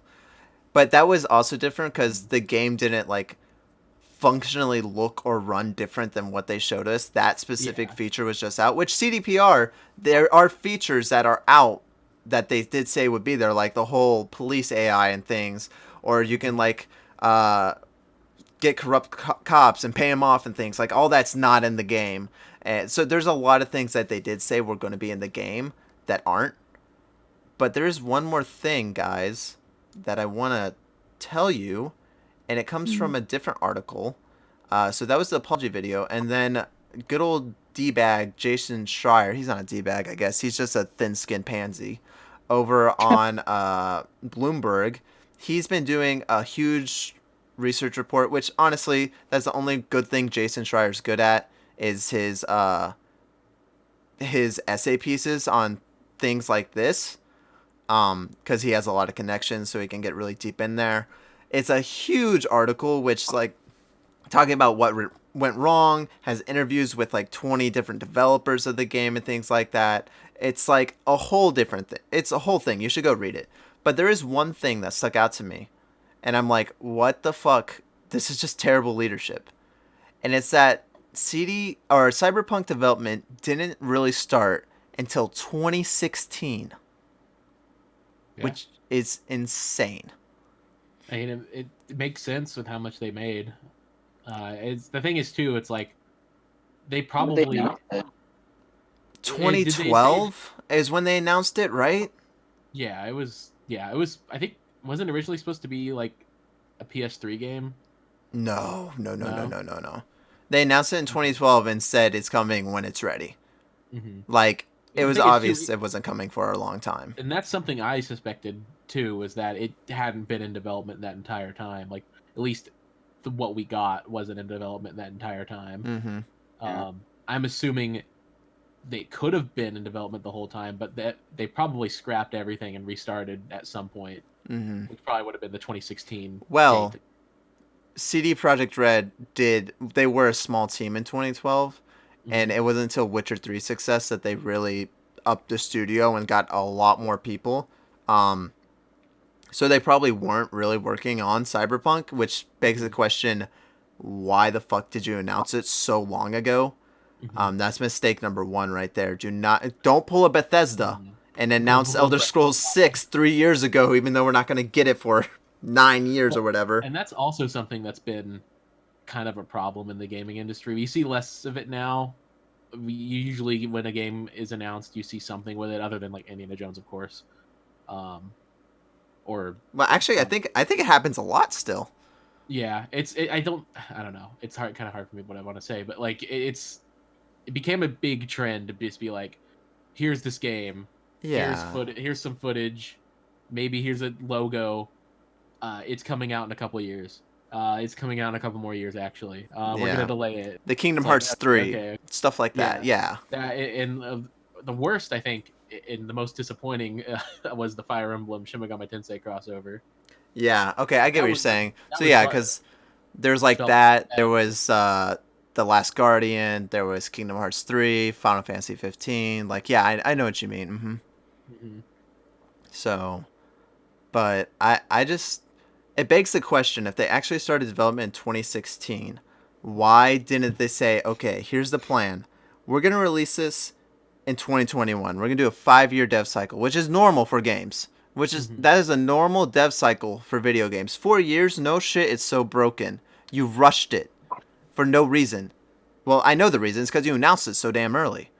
Hmm. But you do a 5-year dev cycle, 2021. You already probably at this point either know or have the specs for the next gen consoles.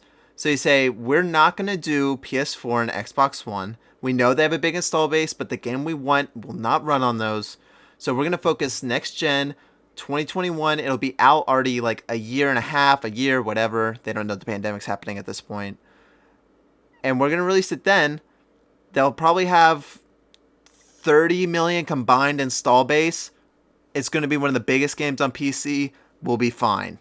And it's going to be one of those I evergreen. mean, It would be one of those evergreen titles like GTA 5 too, where that came out at the beginning of the console generation, but it's like synonymous with the console that people would keep like, oh, I'm going to go get a PS5. What are the first games to get? Cyberpunk, obviously.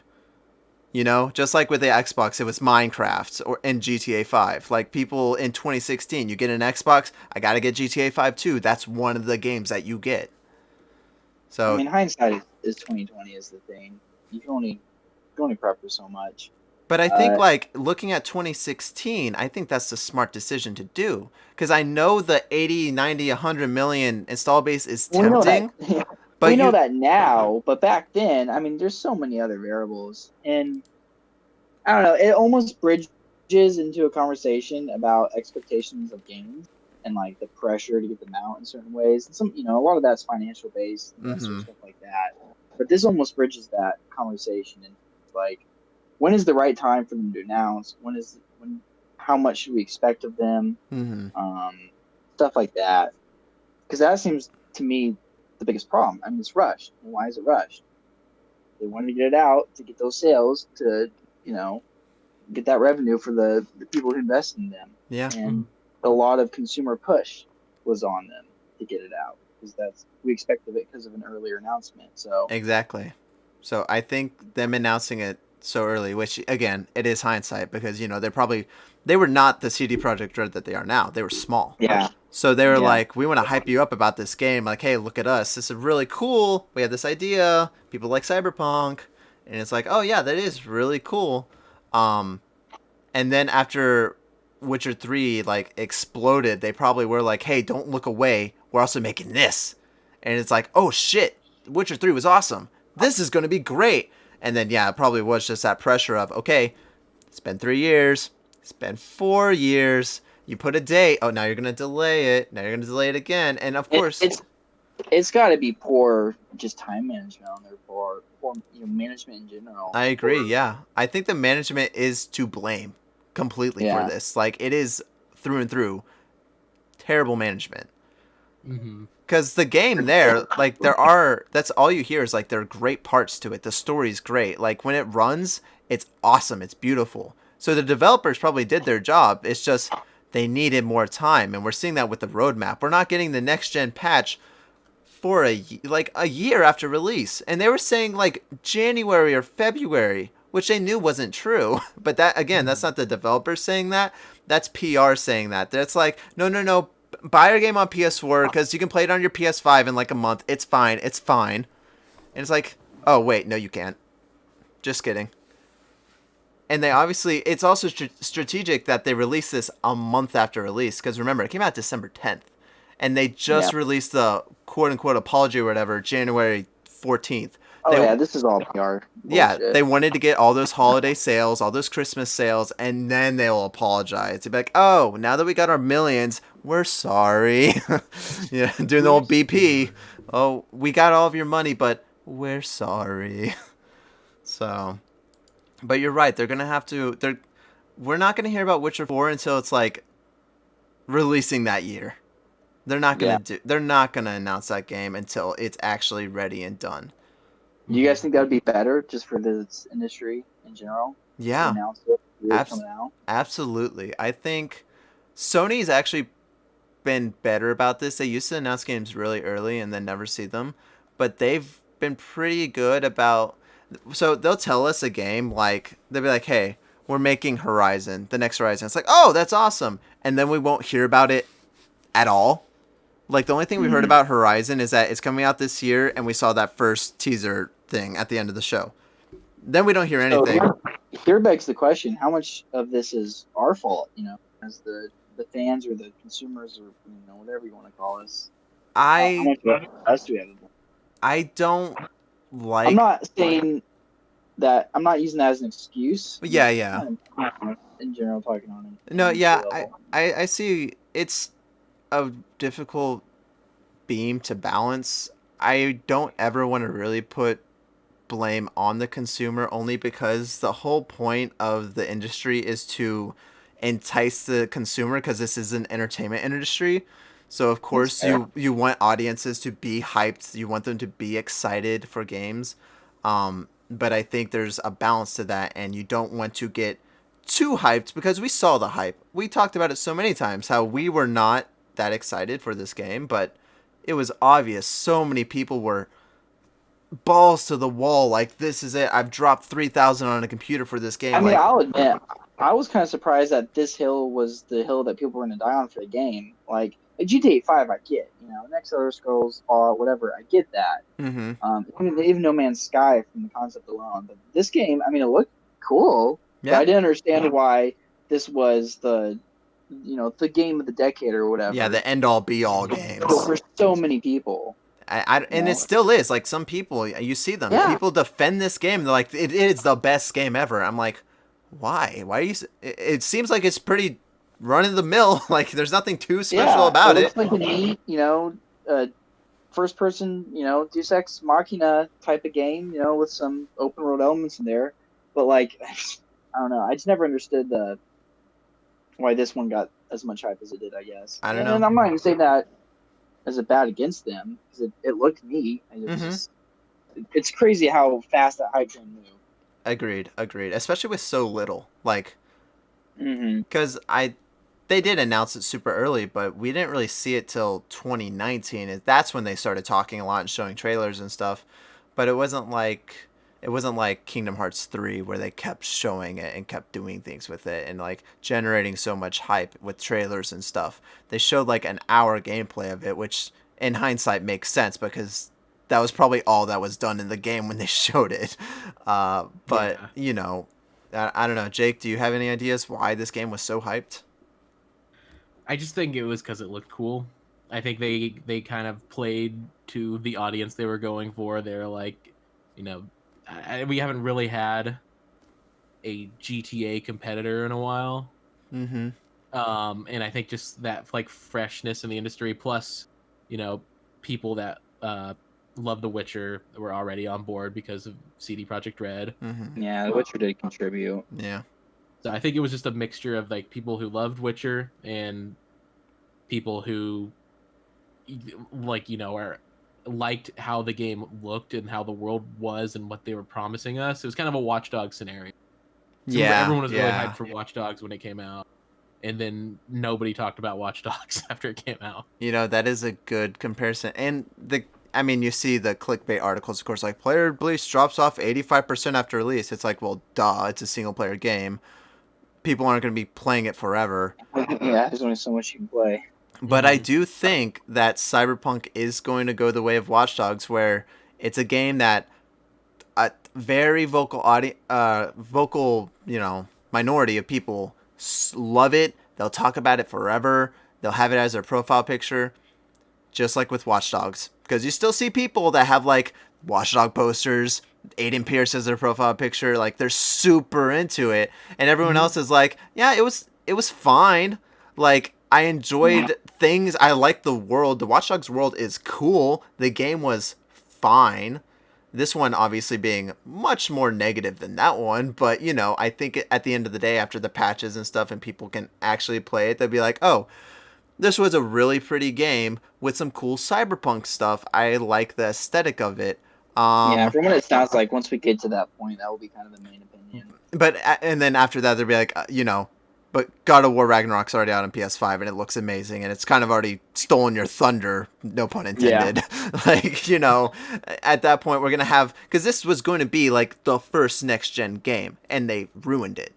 Because this would have been the game everyone looks as, wow, this is next gen. It's like, no, it's not. It's barely even last gen. So they've kind of squandered that fame, I guess you could call it. And I think it's, at the end of the day, it's going to be a really good game that's, probably not going to be on any official top 100 lists, but it'll probably be on some people's number one because they like the world so much. And also just the undying fandom, because gamers don't ever want to be, well, two things. They don't want to feel like they're wrong, and they don't want to ever feel like what they like is bad. That's just people. Yeah, true. So, anyways, is there anything else you guys want to mention about this whole CDPR thing? Hopefully, we don't have to talk about it for a while anymore. Just keep on waiting. Just keep on waiting till all those patches are out and buy it for $20. Yeah. I'm kind of done talking about Cyberpunk. They need to stop talking about it. But yeah, Roger, I think that's good advice. Wait for it to go on sale. Don't be like me. Don't buy it. Yep. And that's what I'm gonna do. Think it'll be a decent $20 game when it gets to that point. Yep, I'm gonna wait for that point and then buy it for $20 at Walmart. Honestly, do you think they have the balls to release like a Game of the Year edition? Yeah, listen, I do. I would, if they called it Game of the Year, or like Complete Edition. Definitive Edition. I do think they have the balls to do it. But even, even then, the next gen hard copies are going to be. But even then, like editions of it and stuff already. If they do that, like, wouldn't that just be more bad PR? Like, oh, now you're selling the real version of the game for $60. Yeah. And you sold a year ago. I would imagine like a year from now. No, I think it'll be fine. I think a year from now. I don't know. Whatever. Well, like I think the best way to go about it is it's a free update for everyone who has it, and then the copy that's on the disc is the done one, not the unfinished copy on the disc. All right. And that'll be the update. One more question, and then I promise we're done with this. Do you think they can actually do paid DLC for this game? No. Well, yes. You know what? Yeah. Why not? With enough time, I think so. With how many people are defending it, they'd make money off of it. Yeah. But do you think the bad press? Wait a year, getting everybody's good. I think the lawsuits again from doing it. Yeah, honestly, the lawsuits are going to really kind of influence how this game's going to go down the line. Because I think they're just going to end up cutting their losses on this game, and I doubt we'll get really anything more from the Cyberpunk world after this. I don't think so. I think they're gonna keep supporting it because CD Projekt Red, they didn't lose a good game. They lost the worst thing a company can lose, and that's goodwill. Yeah. Like, they were critical darlings. People loved them, and now it works out fine for Activision EA. But I think they're going to work hard to get back to that point. I think they're going to release so much free DLC. I don't think they're going to do paid DLC. I think they're going to see like what Hello Games did. Hello Games has never sold $1 of DLC for that game ever. Yeah, because they couldn't. But the game is still like $60. Well, yeah, and I think Cyberpunk will, they themselves will not drop it too low in price. It probably will drop to like $40, $30. But they know that they will have to recoup that money somehow with all this free DLC. Because right now they're in the positive for the game, but Witcher 4 is probably a while out, and they still have to run a studio, and they still have to pay for all these patches and pay for all these next gen updates and stuff like that. So I don't know. It's gonna be very interesting to see. But with that in mind, we're gonna go ahead and end the CDPR saga. Hopefully, we don't talk about this again. Hopefully. I'm sure We'll we'll see talk. next week. Sure we'll talk about it next week. Moving on to the big releases of this week, boys. I only have 2 big releases of the week. I'm sure there's other releases, but I wrote this super quickly, so we got 2 of them. Do you guys want to read them? Yeah, Jake, you want to read the first one? sure thing. Oh, I hate you. So our first big release for the week is Hitman 3 for Stadia, EGS, Xbox, PlayStation, and Nintendo Switch. EGS is Epic Game Store. Okay, thank you. I was about to ask. Gotcha. Steam. Nope, it's not on Steam. It's Epic Game exclusive. Oh, never mind. It's get your Epic Game Store, buddy. It's fucking epic. Hitman 3 is the dramatic conclusion to the World of Assassination trilogy. Agent 47 returns as a ruthless professional for the most important contracts of his entire career. Short Wait, so like, and sweet. did the first 2 have like a overflowing story? Like, I'm gonna have to play the first 2 to play the third one. I don't know, but so the third one's confusing. I think what they're doing is like a platform thing where Hitman 2 and 3 are either included with it or they're like on the main menu and you can just unlock them for some price. I thought the first 2. I thought they were just episodic, and it was just more They about were. like, really They were, but they did have an overarching story. They did? Okay. I didn't know that. I've played some of Hitman and Hitman 2 and I didn't recognize Yeah, the I mean, story. I've played a little bit This. from here and there, but I think you can play 3 without playing the first 2. Like, I think it's open enough and they made it to where you can just... It's more about jumping in and doing the missions and not... yeah, as long as the story's not the focus. You know, I wish more games did what Devil May Cry did, where they give you a synopsis of what has happened in the story up to this point. You know who did that really well? I don't. Who's Who? that? Yakuza. Yeah. You know what? Yep. I don't Every need it. game, I you get like a And- 40-minute recap of like the first And- one and then 40-minute recap of the second one.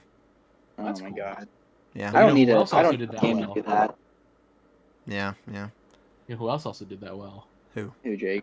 Sam Raimi with Spider-Man. Okay. Well, Alright, whatever. there you go. What I was Hitman gonna 3. say is, I don't need a game to do that because I can just fucking Google it myself. And Exactly, That's yeah. what I did with Witcher. But it's cool when they do it. I guess. I guess. That way it's there for you. If you're Devil May lazy, you Cry, don't know how to read for yourself. Devil May Cry is great. It doesn't like just show you clips. It's like actually like the main protagonist like telling you what's happened along with like a cool like pre-made visual for You're, it. you're one Dude. of those guys that likes the It's recap. neat. aren't you? Jake, I'm telling you, play Yakuza 3 and I think it's in 4 as well because that was pre-internet being big. So they did Yeah. the recaps and it is like it's Kiru telling you what happened in 1 and 2. But the really cool Okay, thing so they're is similar. the cool thing is that in 3 that was a PS3 game, but the first 2 was PS2 and the remakes weren't out yet. So you look at the PS2 flashbacks, Yeah. which is even cooler. So It's really funny though. Like the best thing about Devil May Cry, I think especially in the 5th one, is they go like pretty in depth of what happened in each game. But when they get to 2, it's like some shit happened here, and then in 3, yeah, it's they're funny. like we know this game sucks. All right. So Hitman 3, I'm excited for that one. Roger, you want to hit us with our second and last big release for the week? No. How do you Utawara Rumono? That is the Utaware Rumono. No, I don't think Utaware that's it. Rumono. Utawara Rumono. yeah. I think that's pretty close. The Fallen comes out for PlayStation 4 and PC. Discover the first chapter of a tale years in the making. Hakualo, Palucha, a man with no memories must find his place in a strange new world and embrace the destiny that awaits him. That's the description you get for that name. I've played the first Utawarumono game, and it wasn't my cup of tea. I played it on Vita. It was like one of those games where like, it's coming out on Vita, bye. But I wasn't the biggest fan. But apparently it's a big series dating back to like PlayStation 2 or something. So I don't believe you. there you go. You got the prelude. It's the classic, you're a person with no memories and you need to find your place in a strange new world, and then, oh, you're also like the destiny that arrives every fucking anime game ever. Yeah, I'll just play the remake of Gothic.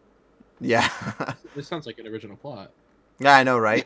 Dude, that trope is so annoying, and I know like Final Fantasy VII even kind of does that. Like, oh, Cloud doesn't have his memories and stuff. They do it good though. There's so many games where it's like, we don't know how to do this, so oh, you're the main character and you lost your memory, so you're discovering it with them because we're bad at writing. There you Well, and go. the thing is too, it's like it can be done well. I mean, that's why it's copied so much, is because there were so many good stories that did it that way. Um, but it Yeah. seems to be like when you don't, especially with like movie adaptations of characters, you see that it's like if you don't know really what to do with it, you either depower them Uh huh. or take away their memories Yep. Yeah, it's all lazy. Yep. Yep. So, because it's a very easy formula to take. do you guys have a game of the week that you think you'll get, or not that you'll get, but that you would choose as the best one? Out of these two, or like Yeah, or any that are releasing this week. I mean, I think these are only two I mean, releasing this week, or the I two guess big ones. yeah. I mean, if out of the two, I'd probably get Hitman. But I mean, I'm probably gonna buy Scott Pilgrim this week. Does it come out this week? I thought it's already It already out. came out. Yeah, it Okay, already came okay, out. okay, But I'm okay. saying like it's probably I'm gonna get it sometime this week. Gotcha, so. gotcha. Yeah. Roger, I'm assuming Hitman Imagine- 3 over Utawaremono. Yeah. Imagine getting Scott Pilgrim over Hitman 3. Wow. I have Hitman 3 pre-ordered. I'm gonna get it. I'm part of the problem. I know pre-orders, but Wow, you have a big game that's coming out Well, pre-ordered. Hitman's had a good track record at least. yeah, I think it'll be good.